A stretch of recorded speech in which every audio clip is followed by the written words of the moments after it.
radio es mi compañía, porque cuando la enciendo siempre me alegra y me informa.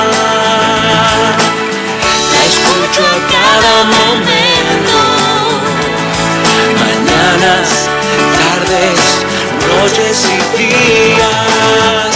Estéreo 91, una buena costumbre en radio. La escucho a cada momento, mañanas, tardes, noches y días.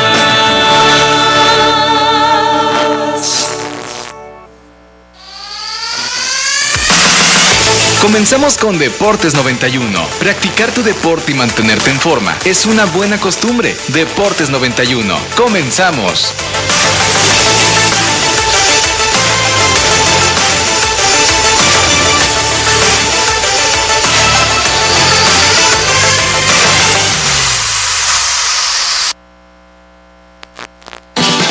Well, I beat the drum and hold the phone. The sun came out today. We're born again. There's new grass on the field. Around the third and headed for home. It's a brown-eyed, handsome man. Anyone can understand the way I feel. Oh, put me in cold. I'm ready to play today. Put me in cold. I'm ready to play today. Look at me. Hola, ¿qué tal, amigos? Bienvenidos a Deportes 91. Gracias por estar en sintonía a esta hora con nosotros. Y bueno, pues vamos a darle mucha información. Hay mucha información. Gracias a Dios tenemos aquí para informarle a usted. Y tal vez algunas notas todavía no está usted enterado, otras que salieron temprano, pues es probable que sí. Pero bueno, si no, pues aquí lo actualizamos. Mire usted, la Liga Mexicana del Pacífico, vamos a actualizarnos un poquito porque pues está, la verdad, en su punto más emocionante. Y los Yaquis de Ciudad Obregón se mantienen ahí firmes en la cima con un récord de 16 triunfos por solamente 7 derrotas. Y bueno, su dominio ahí en el campo ha sido muy evidente, pero pues no pueden bajar la guardia, porque bueno, decir que los Charros de Jalisco y los Cañeros de los Mochis están ahí pisándole los talones a los Yaquis. Y bueno, pues decir que ambos con un sólido 14-9, Charros y Cañeros. La lucha por el primer lugar promete ser, la verdad, muy intensa en estos próximos juegos, en estas próximas semanas.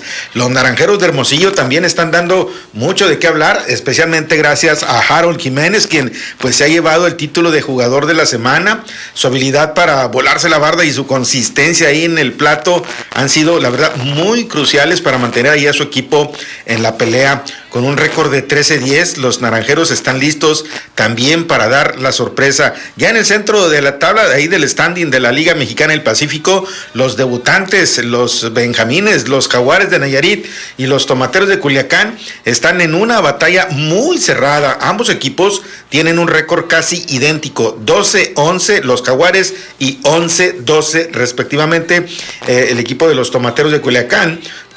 Y cada juego es crucial para pues las aspiraciones que tienen de entrar a los playoffs ambos equipos, los Jaguares y los Tomateros. Los aficionados están ahí al borde de sus asientos esperando pues ver quién va a dar el siguiente paso, quién se va a meter también ahí en la pelea. También por otro lado, los Águilas de Mexicali han encontrado en Siggy Van Eyck a su pitcher de la semana.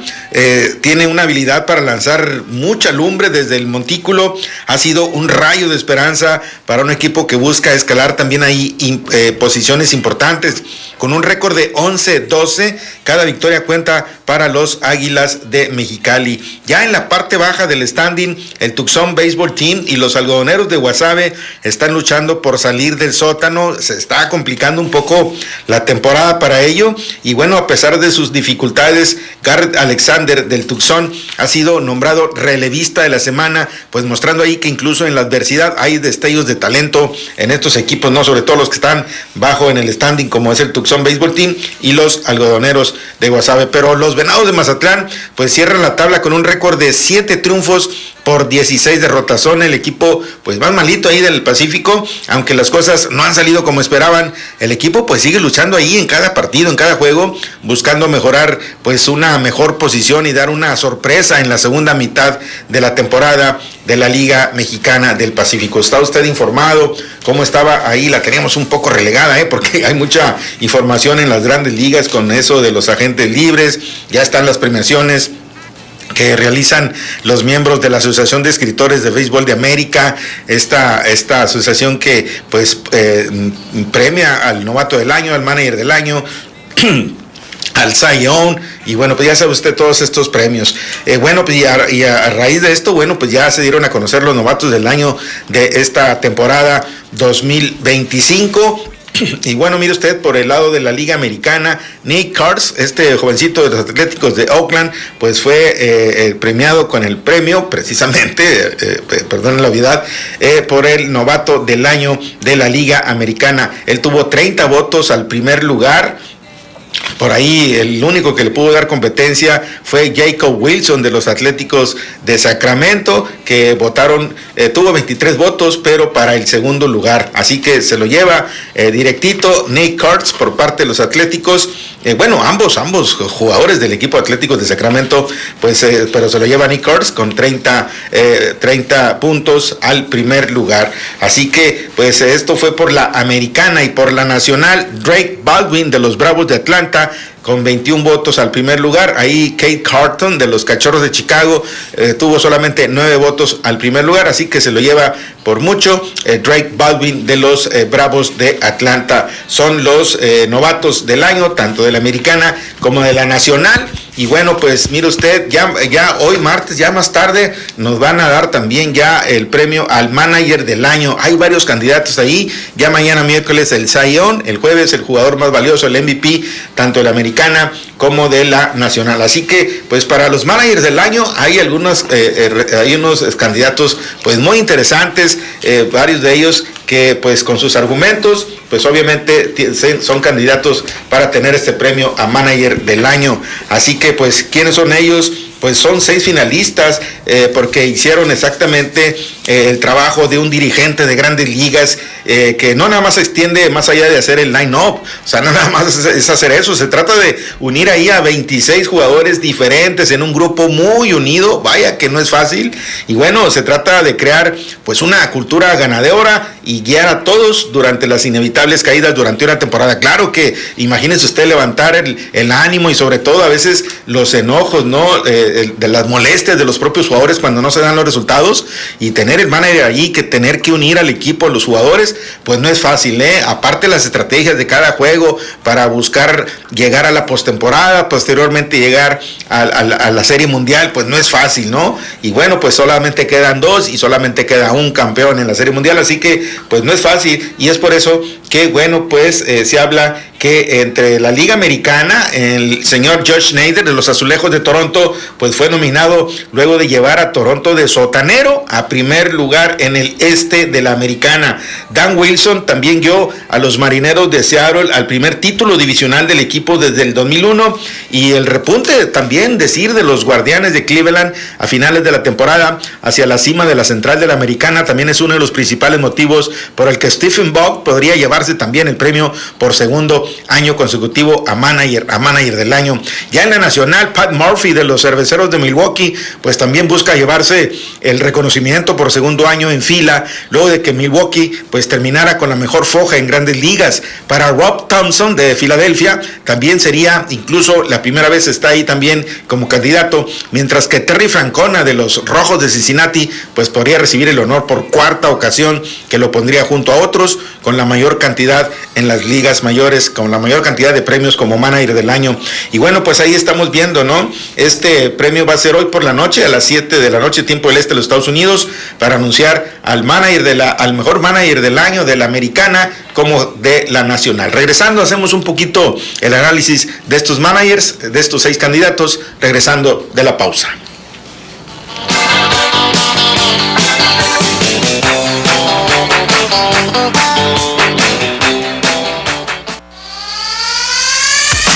Vamos a un corte comercial. Esto es Deportes 91. En un momento regresamos. And hold the phone, the sun came out today. Bien, estamos de regreso aquí en Deporte 91. Ya está tempranito aquí con nosotros en la mesa. Hoy les recuerdo, hoy es martes de NFL. Y bueno, pues también del básquetbol le sabe mucho el licenciado Ernesto Hernández Alarcón, que le damos la bienvenida en esta tarde. Ernesto, buena tarde. Buenas tardes, Mario. Te saludo con mucho gusto y a todo el auditorio de Deportes 91, especialmente a la señorita Fabiola Ríos, que nos está sintonizando. Fíjate que su hija Yara, a quien también le mandamos un gran saludo, ¿sí? Es muy deportista, practica muchas disciplinas, practica voleibol, básquetbol, tochito bandera. No, es una deportista muy, muy completa. ¿Y cuántos años tiene? Tiene como 8, 10, 12 por ahí. Está pequeña, sí. ya practica esos deportes. Ya. Imagínate lo que va a hacer creciendo. No, fuera de serie. A ver por cuál deporte se decanta, ¿no? Sí, claro. Sí, a ver qué día le invitamos, ¿no? Aquí al programa, que nos platique un poquito sus actividades. Sí, que les mandamos un gran pero saludo. Creo yo que a lo mejor se desenvuelve aquí muy bien, ¿no? No, y aparte el deporte es fundamental para los jóvenes, para los niños, para toda la gente que está decidiendo su proyecto de vida. Así es. Repítenos el nombre. Yara y su mamá. Sí. Muy linda también, Fabiola Ríos, que nos están sintonizando. Saludos para ellas y bueno, siempre las deportistas van a ser bienvenidas aquí en Deportes 91. Saludos para ellas y un abrazo y felicidades. Bueno, regresando al béisbol, en la Liga Americana, le digo, manager del año, los candidatos fuertes de los Azulejos, John Schneider, que hizo una gran serie mundial enfrentando a los Dodgers de Los Ángeles, llevó a un equipo de 74 victorias el año pasado, directo a la cima del joven circuito en este año, superando cualquier expectativa que tenía el equipo canadiense de cara al 2025. Y bueno, a los pilotos de esa clase de escuadras, pues suele irles muy bien en las votaciones para manager del año. Y cuando se tiene en cuenta el desarrollo individual que el mismo John Schneider ha demostrado en su puesto, pues ha presentado un excelente argumento para convertirse en apenas el segundo manager de los Azulejos en ganar este premio, y el primero desde Bobby Cox, que lo hizo allá en el 85. Ya hace buen rato lo recordamos al tremendo Bobby Cox. Aunque John Schneider siempre prefiere evitar cualquier clase de elogio, sus jugadores y grupos de coaches están dispuestos siempre a dárselo. A sus 45 años y en su tercera campaña como manager de tiempo completo, Schneider representa lo que significa seguir creciendo y evolucionando en ese cargo. 45 años, muy joven. Y bueno, pues ha sido una figura clave ahí en los Azulejos, mejorando la comunicación y la cultura ahí en el clubhouse. Vaya, qué complicado, pero bueno, a muchos sí se les da bien mantener unido el equipo. Y bueno, surgió como un verdadero punto fuerte en su recorrido hacia el séptimo juego de la Serie Mundial, y es un as cuando se trata de enfrentar a los medios. Yo siempre vi el rostro del señor Josh Schneider cuando pues el equipo rival, en este caso los Dodgers, o en su momento el equipo del equipo fue el nombre del equipo del rival que tuvo ahí la temporada, pero bueno, refiriéndonos al de los Dodgers, la verdad que sí, le dio, mirábamos el rostro cuando el equipo estaba perdiendo o alguna jugada no le salía, o con cuadrangulares el equipo rival, en este caso los Dodgers, le daba una voltereta al marcador. Vaya que mirábamos el rostro y la televisión ahí enfocaba a su rostro y se le miraba duro, serio, molesto, y bueno, le pesaba mucho. Y pues no se diga también a la hora de perder el juego en esas 11 entradas en el séptimo juego contra los Dodgers. Vaya que su rostro siempre daba mucho que decir, la verdad, cómo se sentía en ese momento. Y vaya que sí se le notaba mucho al señor Schneider. Bueno, pues ahí se da uno cuenta de que estaba muy metido con su equipo, apoyando siempre a sus jugadores, y ese es el señor Schneider, quien ha sido parte de la organización de Toronto desde que fue elegido en el draft como receptor allá en el 2002, cuenta con una capacidad innata de comprender a sus jugadores. Es lo que le comento, no solo ahí en el contexto del béisbol, sino también principalmente a nivel humano, ya de persona a persona. Bueno, con frecuencia se habla de los jugadores jóvenes dando el salto en sus años iniciales. Bueno, John Schneider, en su tercera temporada completa como capataz de los Azulejos, ha hecho exactamente eso, trabajar con los jóvenes, y eso habla de su gran capacidad, que bueno, siempre dio mucho de qué hablar, y creo que seguramente es fuerte candidato a manager del año por parte de la Liga Americana. Pero bueno, también tiene rivales ahí complicados como Stephen Buck de los Guardianes de Cleveland, que bueno, solamente 2 dirigentes han sido manager del año de manera consecutiva: el miembro del Salón de la Fama Bobby Cox en el 2004 y 2005, y Kevin Cash de los Rays en el 2020 y 2021. Si Stephen Buck se une a esa compañía exclusiva, sería bien merecido luego de guiar a los Guardianes de Cleveland durante un momento turbulento a mediados de su segunda temporada como piloto de Grandes Ligas. Con Fox, los Guardianes borraron una desventaja de 15 juegos y medio para conquistar la central de la Americana, que es la mayor remontada de un equipo para coronarse en la división desde el 69, o la liga antes del 69. Es como un dato anecdótico.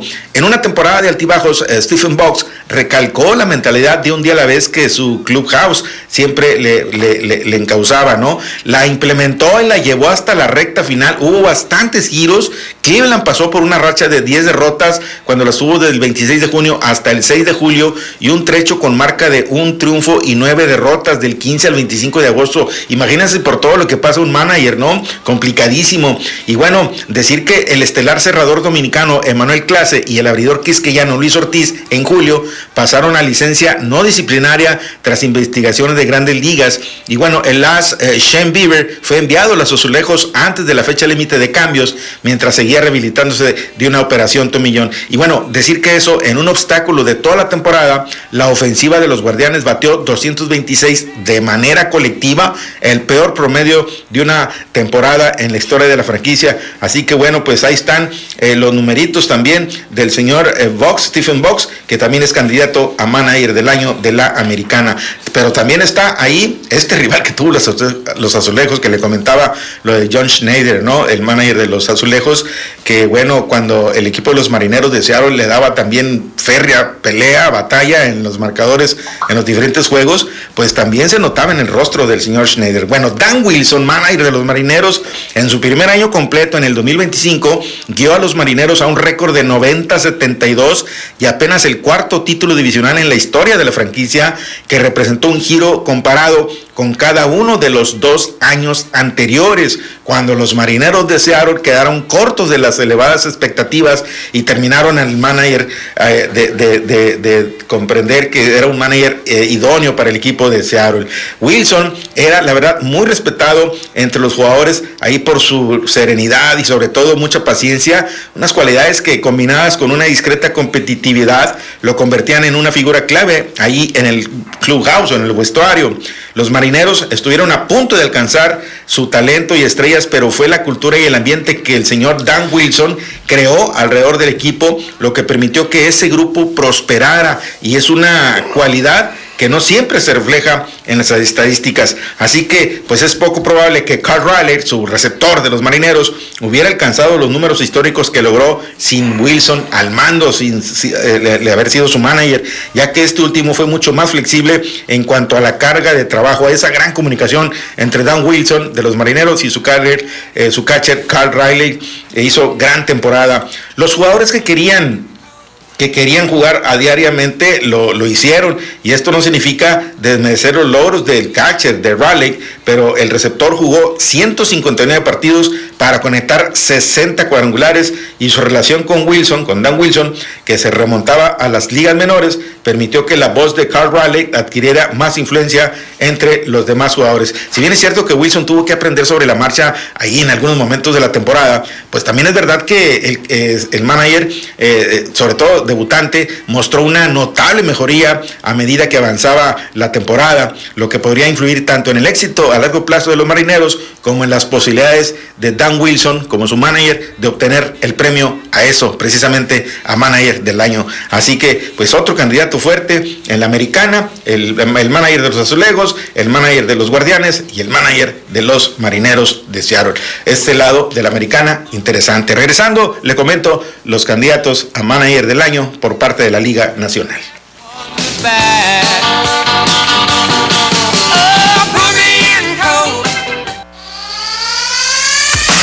Vamos a un corte comercial. Esto es Deportes 91. En un momento regresamos.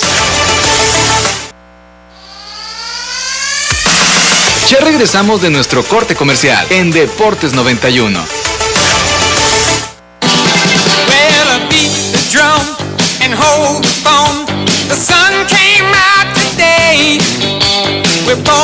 Bien, estamos de regreso aquí en Deportes 91 y mire usted, por la Nacional, Terry Francona de los Rojos de Cincinnati, claro que también es candidato porque con 3 premios a manager del año en su haber, Terry Francona pues ha demostrado repetidamente su gran capacidad para marcar la diferencia a su llegada, y bueno, así fue en Cincinnati, donde los rojos de Cincinnati ganaron 83 juegos y aseguraron un puesto de comodín en la nacional en el último día de la temporada, También eso sí, estuvo la competencia muy fuerte para los rojos, y vaya que sí, estaban a punto de quedar fuera de la postemporada, en este caso del comodín, ¿no? Por la lucha del comodín en la nacional.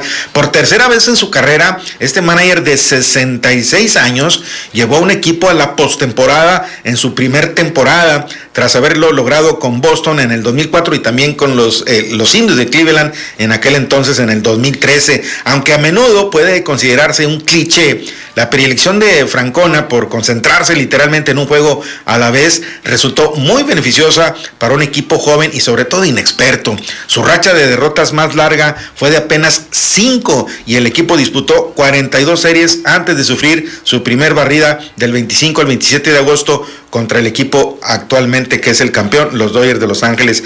Y bajo el liderazgo firme de Terry Francona, Cincinnati logró una gran remontada en el momento crucial de la recta final. El 5 de septiembre estaban a 6 juegos de los Mets de Nueva York y los Padres de San Diego por el último puesto de comodín de la nacional, y también detrás de otros 2 equipos. O sea, la competencia estaba fuerte para entrar al comodín de la nacional. Aquí lo menciona, ¿no? Con los Padres y los Mets y otros 2 equipos. Y después de ser barridos por segunda y última vez por los Atléticos del 12 al 14 de septiembre, cayendo a un juego por debajo de 500 con récord de 74-75, Cincinnati ganó 9 de sus últimos 13 juegos. Aseguraron su lugar en los playoffs gracias pues a una ventaja ahí en el desempate sobre los Mets de Nueva York, tras haber ganado la serie particular de la temporada regular, 4 triunfos por 2 derrotas. Fue la 12ª vez en sus 24 temporadas que un equipo dirigido por Francona llegó a los playoffs. Buen dato para este manager de los Rojos, que también es candidato por la nacional a manager del año. De los Cerveceros, Pat Murphy, por supuesto. Lo que hay que recordar de los Cerveceros de Pat Murphy en el 2025 es cómo empezó todo. Era marzo y tenían un récord de 0-4, igualando los Cardenales de San Luis de 1954 por la mayor cantidad de carreras permitidas en los primeros 4 partidos de cualquier campaña en la era moderna. ¿Recuerdan? Bueno, pues esa fiebre de bates torpedo, ¿no? Cuando inició la temporada, que hubo muchas críticas de los peloteros que usaban este bate torpedo. Bueno, los Cerveceros tuvieron mucho que ver con eso. También las lesiones, 6 lanzadores abridores estaban en la lista de lesionados, y otro, el cubano Néstor Cortés, cuyo debut con los Cerveceros fue casi inconcebible en el Yankee Stadium, con 3 cuadrangulares en 3 lanzamientos, pues estaba a una semana de sumarse a la lista de lesionados. ¿Recuerda eso? Estuvo muy interesante. Bueno, pues todo esto lo vivió Pat Murphy, manager de los Cerveceros de Milwaukee. Él tenía algunos ases bajo la manga como vigente manager del año de la nacional, el primer dirigente en la historia de la franquicia en obtener esa distinción, pero ni siquiera él pudo detener el calendario, Simplemente dijo Murphy en aquel tiempo, simplemente hay que seguir adelante y aprender. No nos habían castigado así en muchísimo tiempo, recordando eso que le acabo de decir de los 3 cuadrangulares con 3 lanzamientos. Bueno, los Cerveceros reaccionaron de forma contundente, razón por la cual Pat Murphy pues tiene la oportunidad de unirse a Bobby Cox, que lo hizo en el 2004 y 2005, y a Kevin Cash en el 2020 y 2021 como los únicos managers en ser candidatos a manager del año en temporadas consecutivas por segunda campaña al hilo. Hay que decir que Milwaukee superó con creces las proyecciones de pretemporada, que este año pues los situaban por las 84 victorias, y esto parecía acertado allá por el mes de mayo, a finales de mayo, cuando los Cerveceros estaban con 3 juegos por debajo de 500 y parecían encabezar la liga en reuniones de equipo. Luego ya con Murphy ahí ya como dirigente, el grupo se encendió, el equipo salió adelante, encadenando rachas ganadoras de 8, 11 y un récord de la franquicia de 14 juegos entre el 25 de mayo y el 16 de agosto para alcanzar el mejor récord de Grandes Ligas. Así está los numeritos de Pat Murphy de los Cerveceros de Milwaukee. Y bueno, también por último está como candidato a manager del año de la nacional, pues no podríamos dejar por supuesto a Rob Thompson de los Phillies de Filadelfia. Por lo general, el premio a manager del año se otorga pues a dirigentes de equipos que superaron expectativas relativamente bajas. Probablemente por eso Terry Francona, como le acabo de comentar, de los Rojos de Cincinnati, y Pat Murphy de Milwaukee, pues son finalistas, porque ellos hicieron todo esto, ellos pasaron por toda esta situación. Pero lo de Rob Thompson de Phillies pues es una excepción. Sí, ese es el caso. Filadelfia contó con una de las 5 nóminas más altas y comenzaron la temporada con expectativas de ganar la Serie Mundial, pero a Rob Thompson se le reconoce el mérito de haber ganado con facilidad la división este de la Nacional, que empezó como una contienda entre 3 equipos. ¿Quiénes eran? Pues obviamente los Phillies, también los Mets de Nueva York y los Bravos de Atlanta, pero sin embargo Rob Thompson tuvo que sortear varios desafíos en el camino, a lo largo del camino, porque hubo lesiones de Zach Wheeler, de Bryce Harper y de Trey Turner. Imagínese usted el dolor de cabeza para el manager tener estos 3 lesionados, 3 jugadores importantísimos en el equipo, la suspensión de 80 partidos del venezolano José Alvarado por dopaje, problemas con el jardinero derecho Nick Castellanos, quien no estaba contento, y un bullpen muy débil hasta la llegada del dominicano Johan Durán a finales de julio, y muchas cosas más. Una parte fundamental del trabajo de un manager es manejar las diversas personalidades en el vestuario, y Rob Thompson es el mejor de Filadelfia en eso desde Charlie Manuel. Así que pues fuerte candidato también va a tener el señor Rob Thompson contra los demás contrincantes. Creo yo que va a ser un premio, la verdad, muy valorado por parte de la Nacional para Terry Francona, o puede ser para Pat Murphy de Cerveceros, Francona de los Rojos, y por supuesto del señor este muchacho Rob Thompson de Filadelfia. Entonces, pues se va a poner interesante. Hoy por la noche a las 7, el premio de manager del año, tanto de la americana como la nacional. El que se lo gane, creo yo que va a ser muy, muy valuable y muy merecido. Tenemos pausa, regresamos. Hoy es martes de NFL. Regresando, entramos con eso.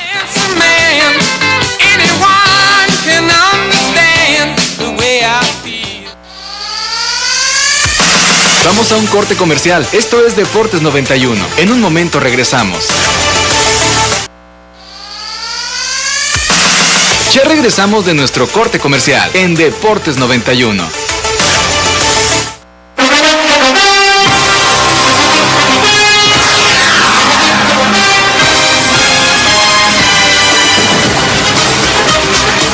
Bien, estamos de regreso aquí en Deportes 91 y bueno, pues la semana 10 caótica, interesante. Ya hubo ahí algunas notas muy interesantes con Gigantes de Nueva York, con los Vaqueros de Dallas. Ahí muy sentido el dueño de los Vaqueros por la muerte de este jugador de los Vaqueros de Dallas, que incluso se le va a hacer homenaje, pues casi todo homenaje no, sino una representación de lo que aportó el equipo, y lo van a estar mencionando toda la temporada. Yo creo que muy merecido, pero en fin.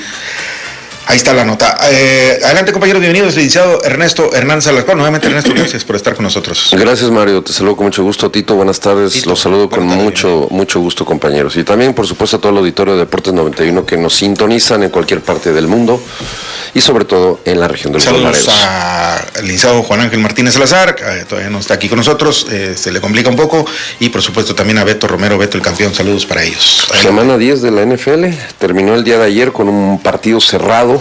No a mucha gente le gustó, a mí me gustan mucho los partidos cerrados. ¿No? Sí, los partidos cerrados, aunque carecen tal vez de la espectacularidad que implica, ¿no?, un partido con muchos touchdowns y anotaciones y pases largos y grandes corridas.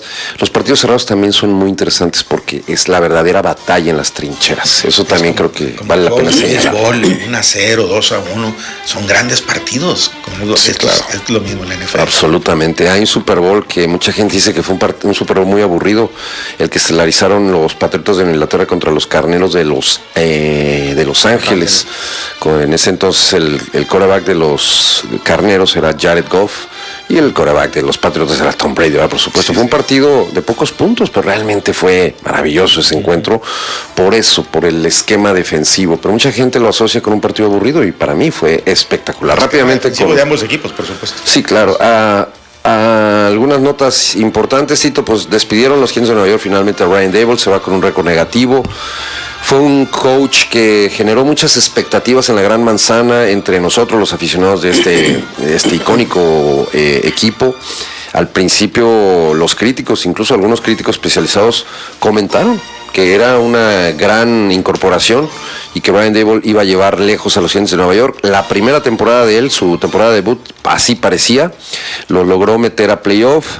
Daniel Jones incluso ganó un partido ahí en Minnesota. Pero de ahí todo se vino para abajo, todo se derrumbó, ¿no? Como dice la canción de el famoso Emanuel, la de todo se derrumbó. Bueno, es que estamos platicando de Juan Gabriel, pero sí. Bueno, dame tus puntos de vista, Tito, ahí de que Brian Daboll se vaya. Creo que era algo necesario, ¿no?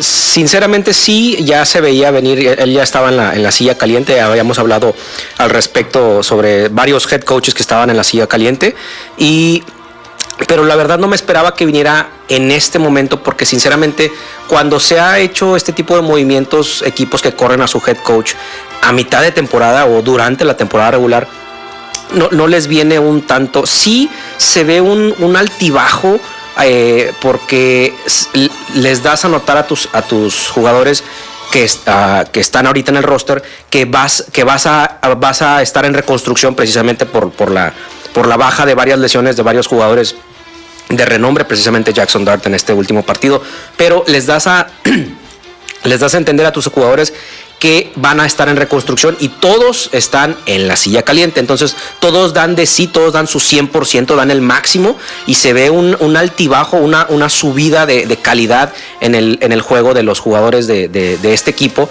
en las siguientes semanas. Luego es un altibajo, que se va a ver un altibajo en el juego de los Gigantes, pero nunca es positivo para el equipo el despedir a tu head coach en ese momento. No importa qué tan mal trabajo esté haciendo, porque pues ya a mitad de temporada, con el score que tengas, que regularmente es malo, no te va a generar un cambio positivo. Pero sí se veía venir la salida de Daboll, y sí se esperaba mucho de él, precisamente porque era el coordinador ofensivo de los Bills de Buffalo. Él muchos comentaristas dicen que él le dio el estilo de jugar a Josh Allen en los Bills, y precisamente era lo que querían hacer con Daniel Jones en los Gigantes, pero pues no se pudo. Sí, definitivamente. El desarrollo y evolución de Josh Allen, uno de los quarterbacks elite de la NFL, bueno, pues en gran medida se debe o se podría deber a Brian Daboll. Bueno, seguramente va a encontrar trabajo rápido porque es un coordinador ofensivo muy brillante y, sí, bueno, pues siempre para un coordinador ofensivo defensivo es importante calarse como coach. Sí. No siempre van a triunfar, no siempre van a tener éxito. Steve Spagnuolo fue coach de los Carneros de San Luis y tuvo una muy mala experiencia. Lo despidieron, pero hoy por hoy es el coordinador ofensivo más brillante de la NFL, lo mismo que Josh McDaniels, que también fue coach de los Raiders de Las Vegas, previamente lo había sido los Broncos de Denver, y la tuvo muy desafortunada experiencia, pero sigue siendo hoy por hoy uno de los coordinadores ofensivos también más sobresalientes. Actualmente está con los Patriotas de Inglaterra, y ve dónde están los Patriotas. Ya los ponen muchos analistas en el número 1 de los Power Rankings. Vámonos, mi querido Tito, con los resultados, porque tuvimos bastante actividad este fin de semana. El jueves pasado los Broncos de Denver logran una victoria paupérrima 10-7 sobre los Reyes de Las Vegas. Uno de los peores equipos de la NFL actual son los Reyes de Las Vegas, y los Broncos se supone que son un equipo de Super Bowl y ganan, pero no convencen. Sí, precisamente ya lo decíamos en previas semanas, la defensiva es la que más resalta en el equipo de los Broncos de Denver, y obviamente fue un juego defensivo, como dijimos hace rato, un tanto aburrido para los fans, pero un juego defensivo siempre es para tú, fan de los Broncos, tú, fan de los Raiders, ver cuáles son los pros y contras de la defensiva, precisamente la muy buena defensiva de los Broncos. Pero sí, la situación aquí con Denver es, y se hace la comparación con los Jefes de Kansas City en temporadas anteriores. Ganan siempre al final, en el cuarto. Los primeros 3 cuartos son aburridísimos. Tú como fan de los Broncos estás enojado todo el tiempo, pero en el cuarto sale lo mejor de los Broncos a la ofensiva y pues terminan ganando. El problema de jugar en ese estilo es que la ventana para ganar de esa manera te dura muy poco. Entonces lo tienen que aprovechar los Broncos o cambiar la manera en la que está jugando Bo Nix al estilo de Sean Payton, porque esa es la química, esa es la clave. Sean Payton con Bo Nix. Al final de cuentas, los Broncos de Denver ganan y siguen ganando. Los Broncos de Denver, independientemente que no ganaron como como muchos esperarían, con contundencia, sobre todo contra un equipo como los Reyes de Las Vegas. Están en primer lugar de la división oeste de la Conferencia Americana y ya tienen un margen de tres partidos sobre los Jefes de Kansas Puede City. estar tranquilo Juan Ángel, ¿no? Sí, bueno. Relativamente. Sí, claro. Perdón, es que Juan Ángel no es Bronco, perdón, él es Brown. Él es Brown, ¿no? Y los Browns también dieron vergüenza. Dieron vergüenza. Corríjolo. Perdieron con el peor equipo de la NFL. Oye, me fui con el colorcito naranja. Sí, claro. Sí, pero no muy ha de estar un poquito triste nuestro querido amigo porque perdió con el peor equipo. Ahorita vamos a resaltar el marcador. De hecho, aquí lo tengo. Perdieron 27-20 con los Jets de Nueva York, que es otro de los peores equipos de la liga actualmente. Y bueno, los Browns también levantan la mano para irse por el pick número 1 del draft del siguiente año. En Berlín tuvimos un partidazo el domingo en la mañana. Temprano, partidazo, ¿no? sí, temprano. No. Partidazo, un ambiente sensacional allá en el Olímpico de Berlín. La verdad es que llenísimo a tope y los aficionados se entregaron. Se sentía un ambiente increíble y los Potros de Indianápolis regresan a la senda del triunfo tras el descalabro contra los Aceros de Pittsburgh de la semana pasada. Logran una victoria en tiempo extra 31-25 sobre los Halcones de Atlanta de Michael Penix. Una actuación buena en términos generales. Daniel Jones tuvo un gran pase de anotación con este muchacho Pierce. Y bueno, finalmente el que tenemos que destacar es a Jonathan Taylor. Exacto. Más de 200 yardas, 3 touchdowns, una corrida de 80 yardas. La verdad es que es un fuera de serie, Jonathan Taylor. Y regresas a la semana pasada cuando los Colts precisamente perdieron contra los Steelers de Pittsburgh y el hecho, ese fue precisamente la clave. Tu fuerte principal o lo que te ha llevado a desarrollar el estilo principal de Daniel Jones es darle un buen juego terrestre. Un juego terrestre siempre ayuda bastante a tu mariscal de campo para poder variarle las jugadas, el play action, los fakes, todo lo que el juego terrestre ayuda bastante, sobre todo a mantener sentado al otro equipo, a la ofensiva del otro equipo, a hacer un juego largo, drives largos, ofensivas largas y sobre todo anotar, cansar a la defensiva. O sea, el juego terrestre es tan importante y lo hace resaltar Jonathan Taylor tanto que está en las pláticas, ya lo hemos tenido, lo tuvimos la temporada pasada, está en las pláticas Jonathan Taylor como corredor en la plática de MVP. Y precisamente ahorita es la clave de otros dos partidos en las que hay también pláticas con otros dos jugadores en el MVP, pero Jonathan Taylor está haciendo tan gran trabajo que esa es la pieza clave que les hizo falta darle más juego terrestre la semana pasada y se hizo notar hoy en día esta semana porque él fue el que anotó el touchdown, el touchdown de la victoria. Extra, sí, claro, y además es el líder en yardas esta temporada. Ya rebasó las 1000 yardas y es muy probable que logre inclusive las 2000 yardas terrestres. Y ojalá y se lleve el MVP, que desde hace más de 20 años no se lo lleva un corredor. Generalmente es un galardón que se le entrega a los mariscales de campo. Los Jets de Nueva York, como ya lo mencionamos, le ganan 27-20 a los Browns de Cleveland, no hay nada que decir aquí. Las Panteras de Carolina pierden contra los Santos de Nueva Orleans, otros dos equipos sumamente irregulares y la verdad mediocres. Los Bucaneros de Tampa Bay recibieron allá en el Raymond Field Stadium a los Patriotas de Nueva Inglaterra y perdieron 28-23. Los Patriotas con una racha de 8 partidos ganados de manera consecutiva y la verdad es que levantan la mano para ser un contendiente. Y es que ese fue un partidazo, la verdad. Así como hablamos de los juegos aburridos, defensivos, para mí es uno de los mejores juegos de esta temporada, precisamente porque tiene de todo. Tiene juego ofensivo y defensivo de los dos lados, de los dos equipos. Por parte de los Bucaneros de Tampa Bay, pues no les alcanza. Por ahí decía no sé si era John Madden el que decía, no perdimos, se nos acabó el tiempo. Precisamente esa fue la clave de los Bucaneros de Tampa Bay. No les alcanzó el tiempo para poder regresar y realmente estaban jugando al tú por tú. Es así de bueno estuvo el partido. Era precisamente el duelo de Baker Mayfield contra la defensiva de los Patriotas, que en sí ha sido reconstruida, ya tiene una imagen precisamente por su entrenador en jefe. Ay, ayúdame con el nombre. ¿De Bucaneros? No, de Patriotas. Mike Vrabel. Precisamente fue el encaje perfecto que se dio este off-season el entrenador en jefe con el equipo. Mike Vrabel le devolvió la imagen tanto a la defensiva porque se notó dándole el juego de ajedrez a Baker Mayfield. Esa fue la pieza clave. La defensiva venció a Baker Mayfield y por parte de los Patriotas por parte de su ofensiva, lo mencionó hace rato, Josh McDaniels regresa como coordinador ofensivo, lo trae de regreso Mike Vrabel como coordinador ofensivo de los Patriotas y es donde ha hecho un gran trabajo.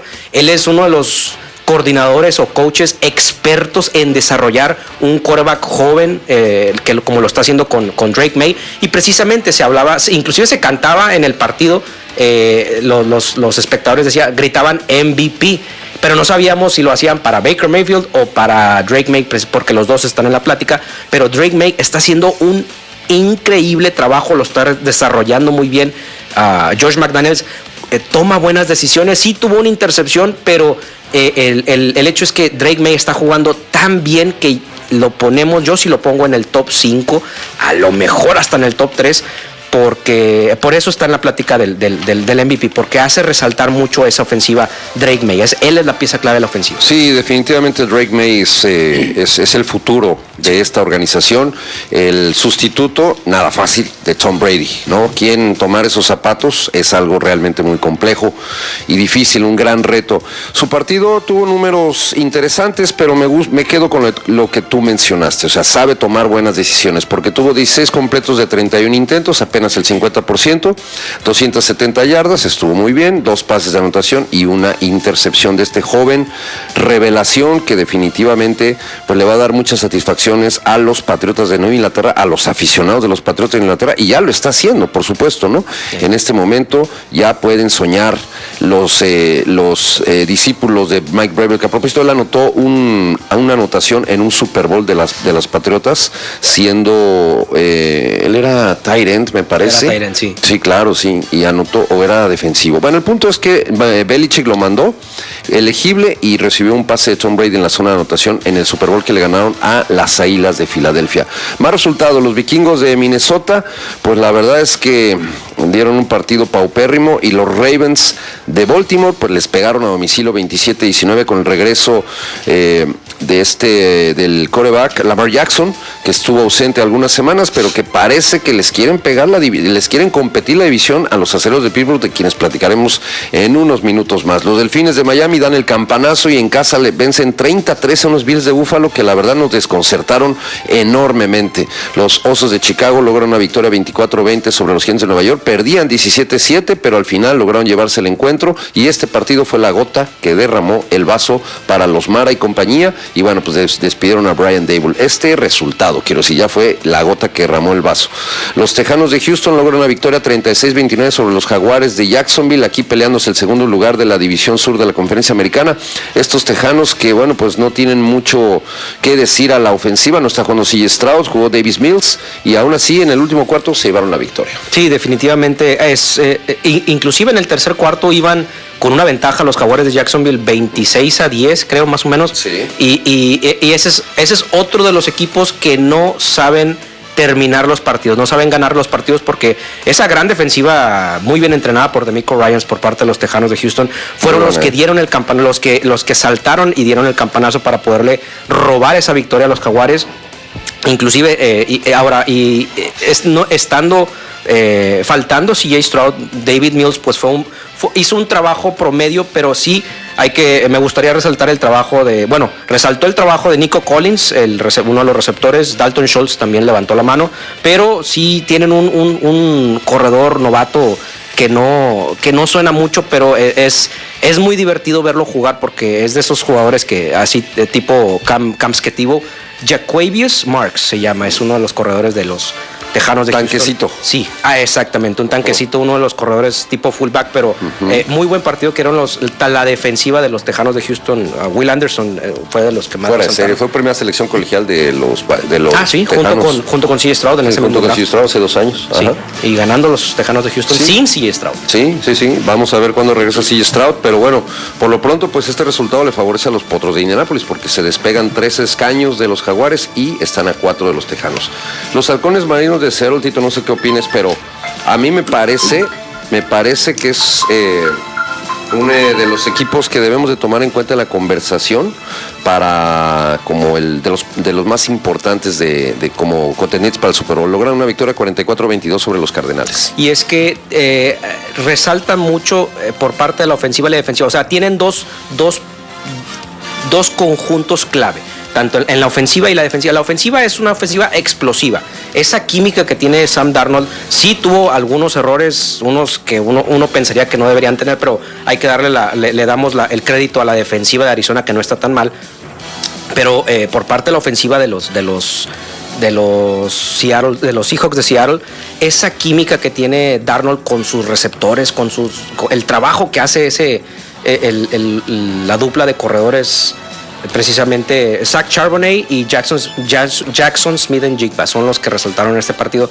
Pero es una ofensiva explosiva. Y por parte de la defensiva, la línea frontal de la defensiva son los que hacen el gran trabajo para poder ayudar a su equipo a ganar los partidos, porque así hay que darle ese mérito a la línea defensiva también, que ha ayudado a los Seahawks a ganar los partidos.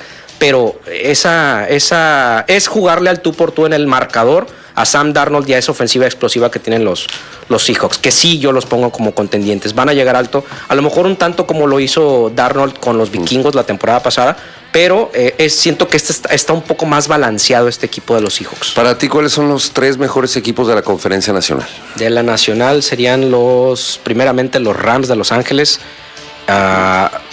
y me gustaría decir que los Leones de Detroit, porque nos dieron un partidazo este fin de semana, y precisamente los Seahawks de Seattle con esa ofensiva. Es jugarle al tú por tú con esa ofensiva. Es un trait, una característica muy importante y muy difícil de superar. Entonces están los Halcones Marinos de Seattle, los Carneros de Los Ángeles, las Águilas de Filadelfia, los Leones de Detroit. Las Águilas todavía no las pongo porque no te terminan de convencer. No me terminan de convencer por el estilo de juego, sobre todo este último fin de semana que dieron contra los Empacadores. No terminan de convencer, sin embargo, ganan sus partidos de alguna manera. Por ahí hay algunos tipos de detalles como, no sé, los rumores con A.J. Brown y cierto tipo de llamadas de jugada que a lo mejor al rato les van a pisar los talones, como el muy llamativo touch push, que ya nos estamos dando cuenta con la cámara lenta que le ponen cuando lo están haciendo, que sí, los estadistas mencionan ciertos detalles que no están correctos con esta jugada y se están dando a notar con la cámara lenta que se pone, sobre todo en la línea, porque precisamente uno de los puntos negativos del touch push es que hay un movimiento en falso por parte de los tackles que no se percibe tan fácilmente. Exactamente. ¿No? Sí. Eso es lo que dicen los árbitros. No lo puedo medir, entonces no lo puedo marcar. Eso es una excusa paupérrima, abismal.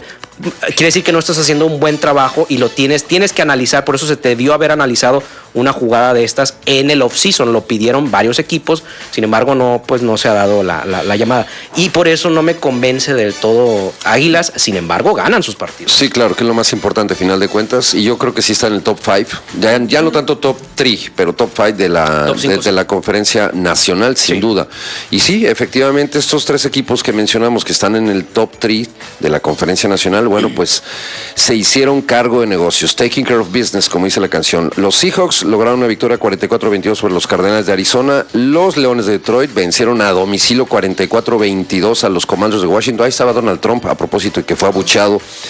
Y los Rams de Los Ángeles también, taking care of business, 42-26 sobre los Cuarteles de San Francisco, que cada vez se empiezan a derrumbar más. Se espera que regrese Brock Purdy, no creo que sea la solución.